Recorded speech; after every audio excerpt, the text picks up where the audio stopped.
BFM Business, BFM Crypto, le club. Amaury de Tonquédec. Bonjour à tous, c'est le club BFM Crypto, soyez les bienvenus. On va faire le point sur le marché crypto, bientôt un mois qu'on a eu le fameux halving de Bitcoin et le marché est calme. Mais est-il trop calme? C'est la question qu'on va se poser dans quelques instants. On parlera aussi de Bitcoin et de politique, notamment avec ce qui se passe aux États-Unis. On parlera aussi du Salvador qui lance un explorateur de blockchain lui permettant de suivre ses adresses Bitcoin. Pour en parler aujourd'hui, j'ai le plaisir d'accueillir Adli Takalbataï. Bonjour Adli. Bonjour. Administrateur du Cercle du Bitcoin et associé fondateur de Shift Capital, mais aussi maintenant cofondateur de Usual. Lilian Aliaga, bonjour Lilian. Bonjour Amaury. Journaliste chez Cryptost. Mais d'abord, on va faire un petit point technique sur la situation, c'est la tradition, avec Xavier Fenot qui est en ligne avec nous. Bonjour Xavier. Bonjour Amaury. Associé chez Interactive Trading. Xavier, je lui disais, voilà, bientôt un mois qu'on a eu le halving. Si on dézoome un petit peu, techniquement, que se passe-t-il? On a moins 4% sur le dernier mois écoulé sur le Bitcoin. Sur une semaine, on est à moins 3%. À l'instant, on se parle, on est dans le rouge. Moins 1, moins 2%. Qu'est-ce qu'on regarde techniquement, Xavier? Voilà, on est sur une latéralisation. Ça risque de baisser encore un petit peu plus. Ou alors on va reprendre. Que se passe-t-il? C'est vrai que ça fait 2 mois en fait qu'on est en latéralisation, comme vous venez de le dire. Alors globalement, on a toujours une valorisation totale qui dépasse toujours les 2000 milliards de dollars depuis début mars. Donc effectivement, en langage technique, on appelle ça en range. En fait, c'est une tendance neutre à court terme et c'est la même chose qu'on a sur le Bitcoin qui conserve, lui, une dominance de 55%. C'est son poids dans le marché total. Et lui, son range, c'est 59 000, 73 000 dollars. Alors déjà, cette pause depuis finalement début mars est légitime après 170% de hausse en 5 mois. Et c'est pas négatif en soi. Parce que c'est vrai que parfois, quand ça traîne un peu longtemps, on a tendance à s'impatienter, voire même à douter. Aujourd'hui, je rappelle qu'on a toujours une tendance de fond moyen terme qui est haussière tant qu'on tiendra les 48 000 dollars. Donc, on a encore un petit peu de marge. Et à court terme, finalement, on n'a pas d'alerte tant qu'on tiendra les 59 000 dollars. Donc, c'est pour ça que on continue finalement d'exploiter le repli quand il y en a. Il y a 2 semaines, on était passé sous 58 000 dollars. Pour finalement reprendre plus de 10% dans la foulée. Donc si on est actif, ça permet finalement de faire des allers-retours en gestion active quand depuis 2 mois, finalement, la situation sur le marché est bloquée. Et le piège, c'est vrai, quand on est dans un range qui dure aussi longtemps, c'est de diminuer les unités de temps, donc d'agir finalement sous le coup de l'émotion à chaque variation positive ou négative de la journée. Donc pour le moment, je ne suis pas vraiment inquiet. En fait, on reste même positif tant que les 58 000 dollars tiendront à court terme, 48 000 dollars à moyen terme, en travaillant si possible les excès qu'on peut avoir avec 65 000 dollars comme premier rempart, et ça on le voit finalement depuis maintenant 3 semaines, avant d'évoquer un retour sur les records historiques sur les ATH à 73 000 dollars. Donc on reste persévérant et patient, tant que la situation n'est pas dégradée sous les niveaux que je viens de vous indiquer, tout va bien pour le moment, avec quand même de la volatilité peut-être à prévoir demain avec le chiffre d'inflation aux États-Unis qui sera publié. Effectivement, Xavier, on attend des chiffres demain du côté des États-Unis. On va voir si comment ça impactera potentiellement le cours à la hausse ou à la baisse. Mais pour l'instant, vous nous dites qu'il ne faut pas s'inquiéter, que tant qu'on tient les niveaux que vous avez cités, pas de panique. Voilà, on suivra ça évidemment dans cette émission cette semaine. Merci Xavier, fondateur associé chez Interactive Trading. Bonne journée. Adli Takalbataï, juste avant de rentrer en plateau, on discutait et vous m'avez dit, mais finalement, une baisse comme ça après le halving, c'est presque une tradition, j'ai envie de dire. Enfin, une tradition, c'est pas fait exprès, mais c'est en tout cas, souvent voilà. que quelques semaines après le halving, 3 semaines, notamment si je me trompe pas. Là, on est à 3 semaines à peu près, oui. 3 semaines, on a une petite baisse un peu brutale qui peut intervenir. Après ça, ça veut rien dire et tout dire, parce que il y a on peut dire qu'il y a des patterns, mais est-ce que c'est de la prophétie autorisatrice ou est-ce que... De toute façon, ici, à part en parler, on peut rien faire. Là. Mais ce qui est sûr, en tout cas, c'est que ça serait pas étonnant, ce serait pas la première fois que ça arrive s'il y aurait une baisse suite au halving, parce que finalement, c'est ça remet les lumières sur la crypto à chaque fois, sans pour autant relancer la machine totalement. Si on regarde les cycles précédents, c'est après le halving, presque 1 an après le halving qui est... En général, alors moi des stats que j'ai, entre guillemets, en général, le cours se reprend vraiment une centaine de jours après le halving, et à chaque fois, est-ce que ça va se réaliser de fort, on n'en sait rien. En général, l'ATH du cycle, le point le plus haut, est en moyenne 1 an après le halving, effectivement. Et donc c'est pour ça que... C'est dur de savoir, parce qu'en même temps, cette fois-ci, il y a quand même une nouvelle information qui est BlackRock, quand même. Et là, parallèlement à ça, on voit que les niveaux d'intérêt seront plus bas C'est-à-dire que Alors quand vous dites les niveaux d'intérêt, par c'est exemple, quoi? C'est pour le grand les public?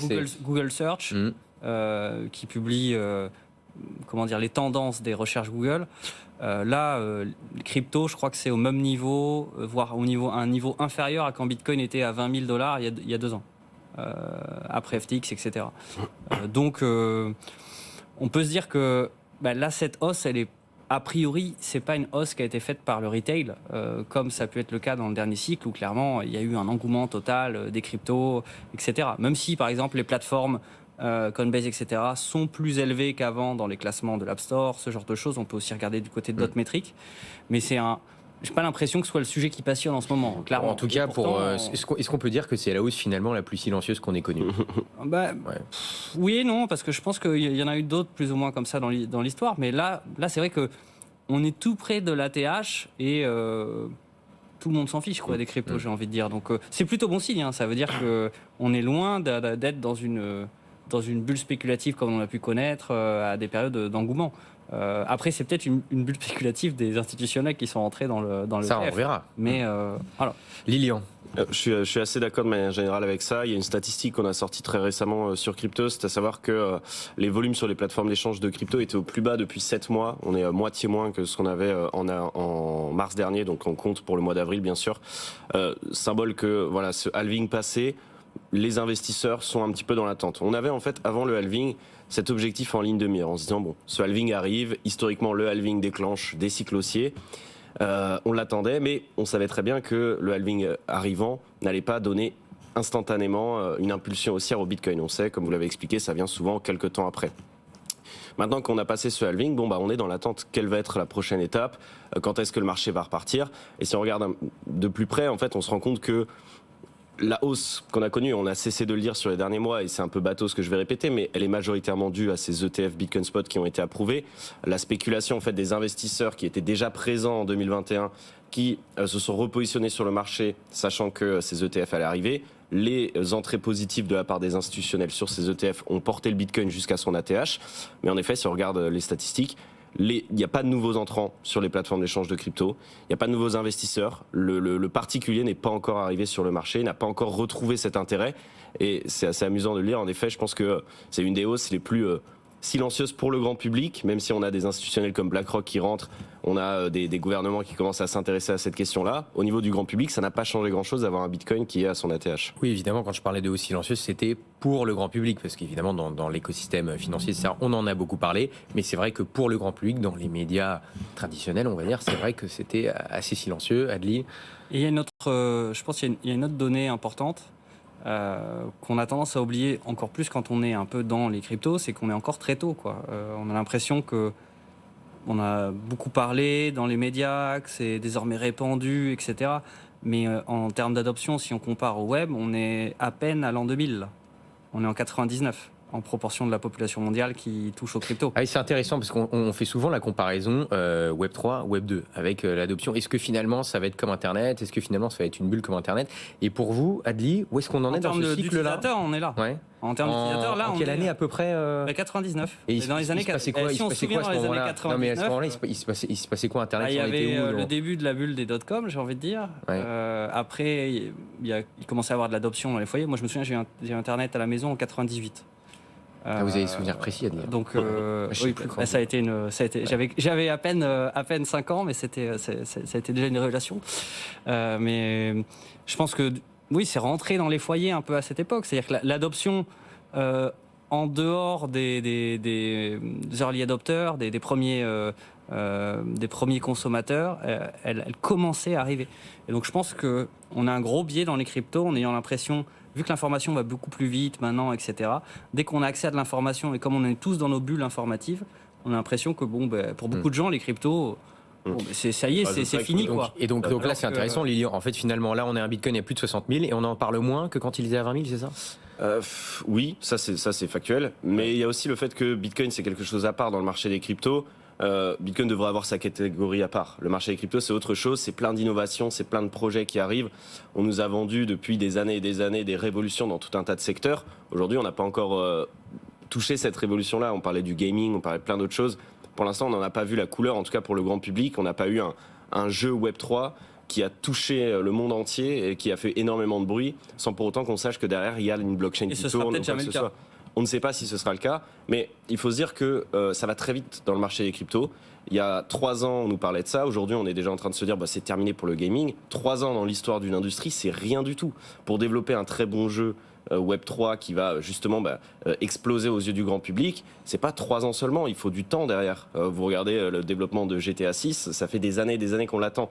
Donc, on va trop vite, on attend beaucoup trop de choses de ce marché des cryptos et on est presque déjà, je le remarque un peu en observant les réseaux sociaux et le sentiment un peu de la communauté francophone aux yeux des cryptos, on a l'impression que le marché finalement n'a pas répondu à ses exigences et on est un peu dépité de se dire qu'on a parié sur quelque chose qui n'arrivera certainement jamais. Ça va pas Faut assez laisser vite, le c'est ça temps que ça au veut temps. dire. Ça va pas assez vite, pour alors certains, que en tout cas. on parle Bitcoin, ça a plus de 15 ans, Ethereum, ça a 10 ans.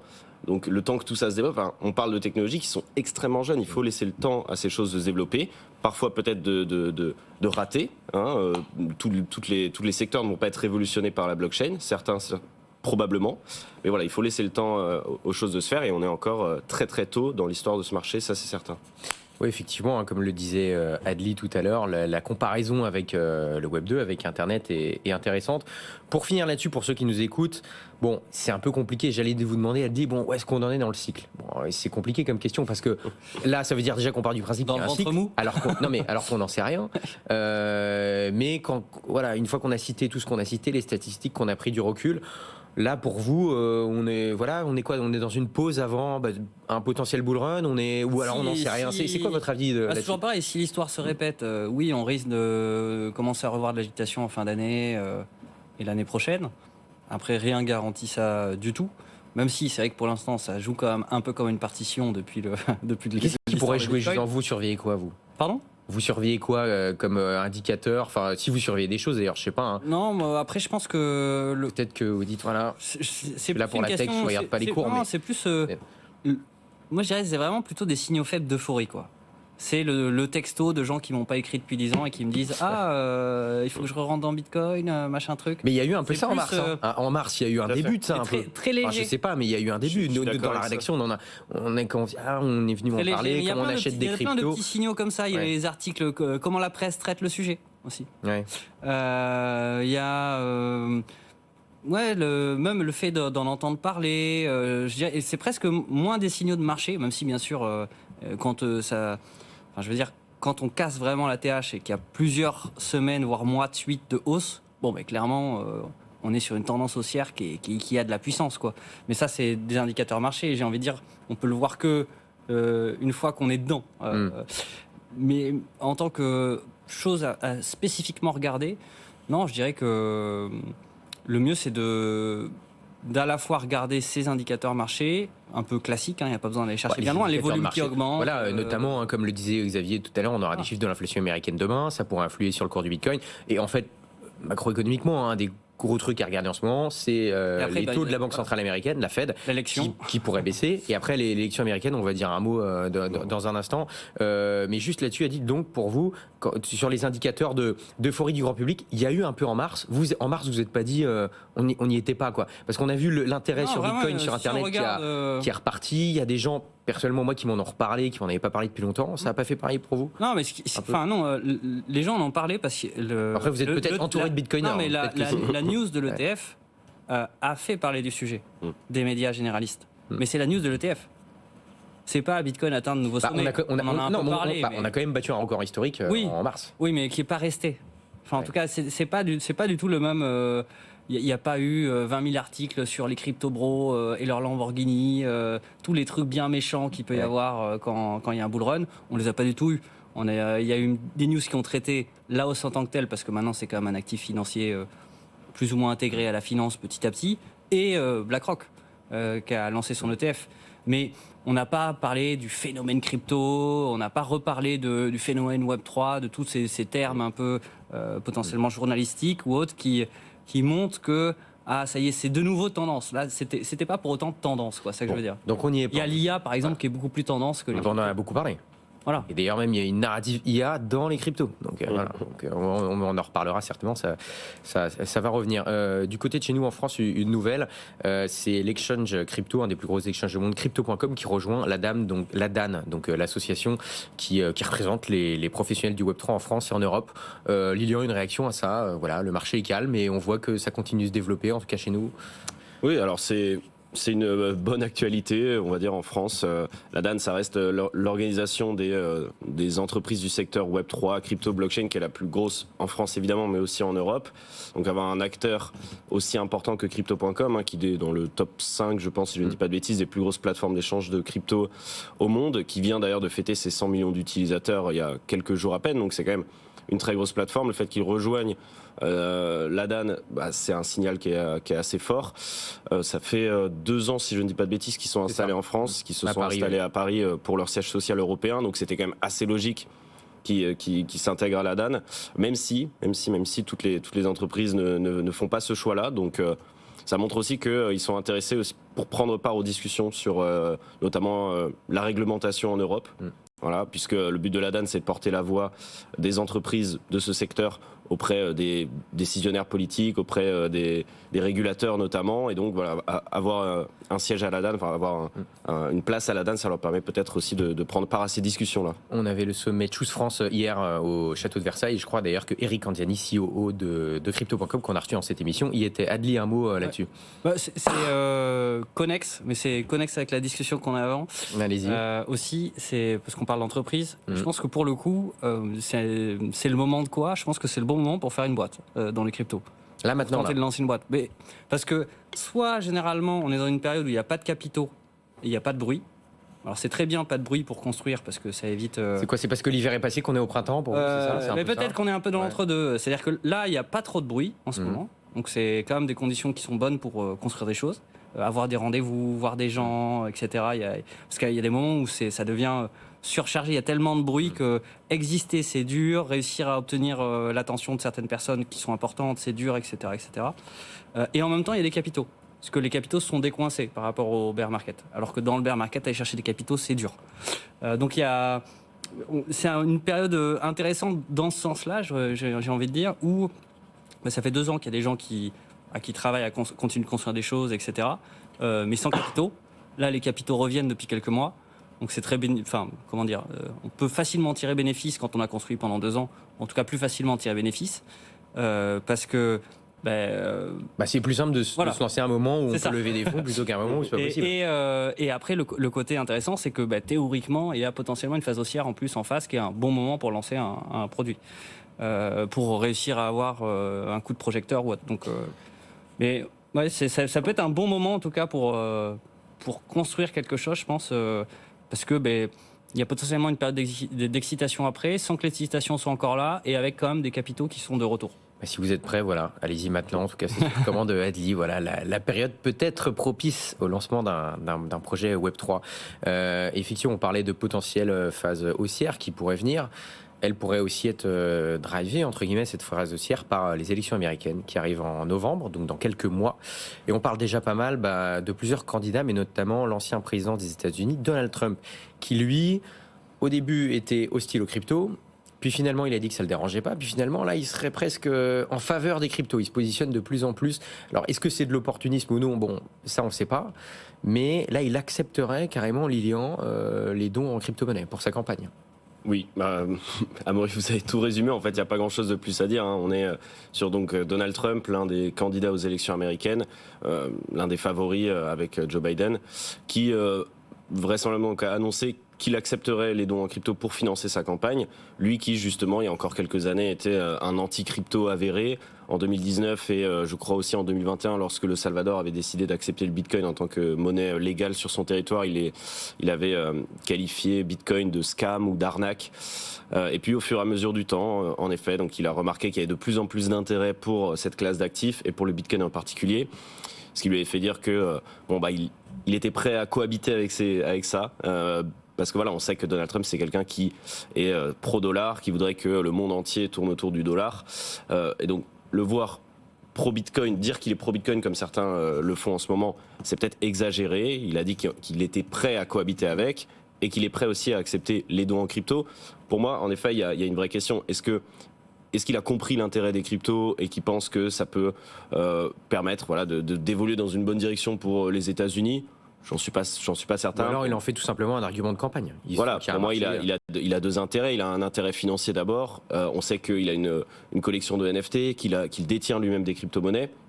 D'ailleurs, cette collection de NFT, c'est à l'occasion d'un gala qui était organisé pour les détenteurs de ces NFT qu'il a annoncé ça.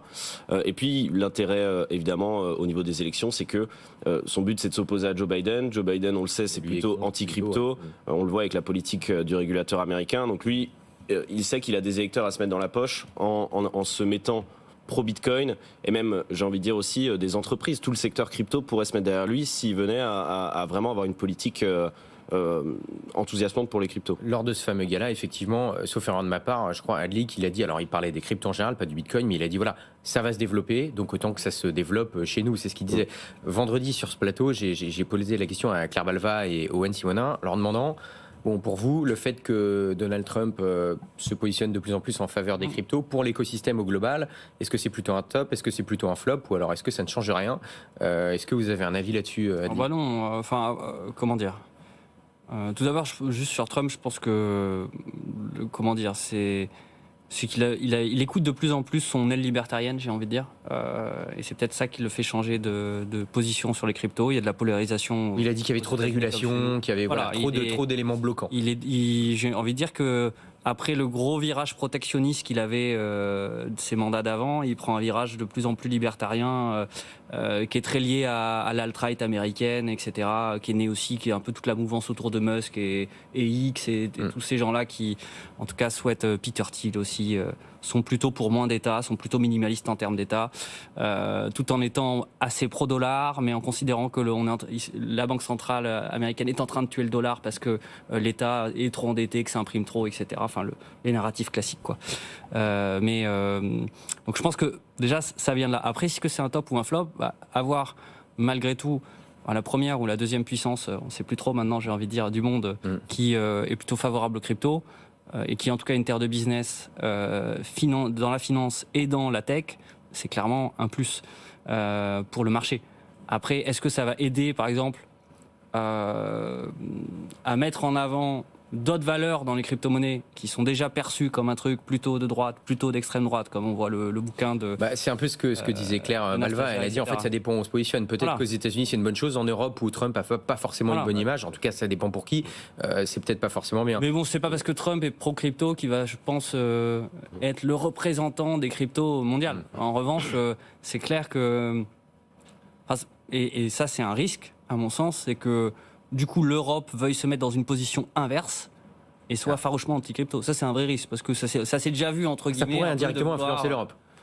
Ça pourrait indirectement influencer l'Europe. Oui, c'est clairement. Quand les États-Unis prennent une Trump décision, y va, donc j'y vais pas. Il y a souvent une autre décision du côté européen. Lilian, rapidement. Ça, j'en suis pas forcément sûr. Je pense que si Trump veut développer l'écosystème crypto aux États-Unis, on va certainement, et je l'espère en tout cas, je suis peut-être un peu trop optimiste, mais avoir une réponse en Europe de volonté aussi d'aider. C'est vrai qu'on a fait des pas en avant avec la régulation. On pense peut-être que ça va suffire à développer l'écosystème. Pour le moment, en tout cas, ça n'est pas forcément le cas. Moi, j'ajouterais qu'il y a quand même un élément intéressant, c'est que ça permet juste de mettre le débat des crypto-monnaies aux yeux du grand public, de le politiser. On a un autre candidat aux élections qui en parle aussi, notamment pour mettre tous les budgets de l'État sur la blockchain. C'est Kennedy, donc qui est un démocrate d'ailleurs. Donc voilà, c'est intéressant de voir que ça rentre dans les débats électoraux. En tout cas, effectivement, on parle de cette technologie-là. Ça met un grand coup de projecteur dessus et sur cet écosystème. Adli, il reste quelques secondes, mais j'avais juste une question. C'est vrai que ce qui bloque souvent aux États-Unis, c'est la réglementation. On sait que la réglementation, elle peut être liée à de la politique. Avec un Donald Trump qui pourrait éventuellement être élu. Avec quelqu'un de favorable à l'SEC, ça pourrait faire bouger les choses. Clairement. Sûr. Donc ça peut être un game changer. Ça peut être un énorme game changer. Le jour où les États-Unis revoient leur loi sur les securities, ce qui risque peut-être pas d'arriver quand même, mais en tout cas, sont plus souples pour les cryptos. Totalement. Eh bien, on suivra tout ça, messieurs, avec attention. Merci d'avoir été avec nous, Lilian Liega, journaliste chez Cryptos, Adli Takalbataï, cofondateur de Usual. Merci, bonne soirée, à demain à 15h. BFM Business, BFM Crypto, le club.